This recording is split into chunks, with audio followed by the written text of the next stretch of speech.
Welcome back. I'm Lynn from Enlightened Bodywork, and this is Let's Up Our Game. Today we're talking about the history of Coca-Cola. It's relevant because, well, soda's on the Fatal Five, so there's that. But also, maybe you knew, maybe you didn't know, that there used to be cocaine in Coca-Cola, and the reason they took it out might not be the reason that you think. When I learned that there used to be cocaine in Coca-Cola, I thought, well, the FDA must have told them to take it out because it's bad for you. Nah, that's not it at all. Things go better with Coca-Cola. So, back in the late 1800s, there was this drink in France called Vin Mariani, and it was a combination of wine and cocaine. When you mix alcohol and cocaine, it gives you a third drug called Coca-ethylene. Coca-ethylene works like cocaine, only with more euphoria.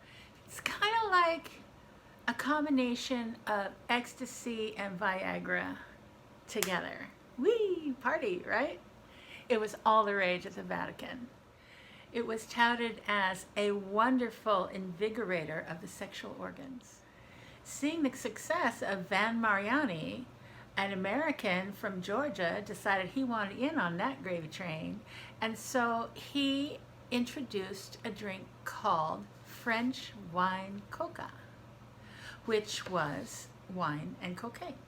Well, everything went great until in his little county in Georgia, they prohibited alcohol. This is like 30 years before prohibition across the whole United States. But in his county, they prohibited alcohol, and so he took the alcohol out of his drink and added lots and lots of sugar and caffeine. And so now he was selling his product as a temperance drink because it didn't have any wine in it. It only had cocaine. His beverage was considered an intellectual beverage, and it gave people a sense of invincibility. They loved it, and everything was going great in their segregated soda fountain salons. But then Mr. Pemberton decided that wouldn't it be great if I bottled this and I could distribute it nationwide? This will be so great. But the problem with that was this drink gave you a sense of invincibility. And if you bottle it, then the black people might feel like they were invincible and start raping the white women. Oh no!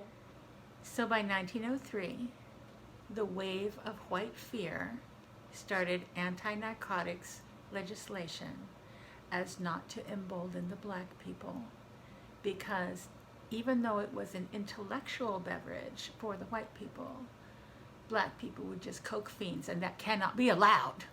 So they took out the cocaine and added more sugar and more caffeine. Now you might be asking yourself, okay, so Coca-Cola is still made from cocoa leaves and cola nuts. What do they do with the cocaine? Glad you asked. They sell it to pharmaceutical companies for medicine. So if you didn't know, now you know. I'm Lynn from Enlightened Bodywork. Have a wonderful day.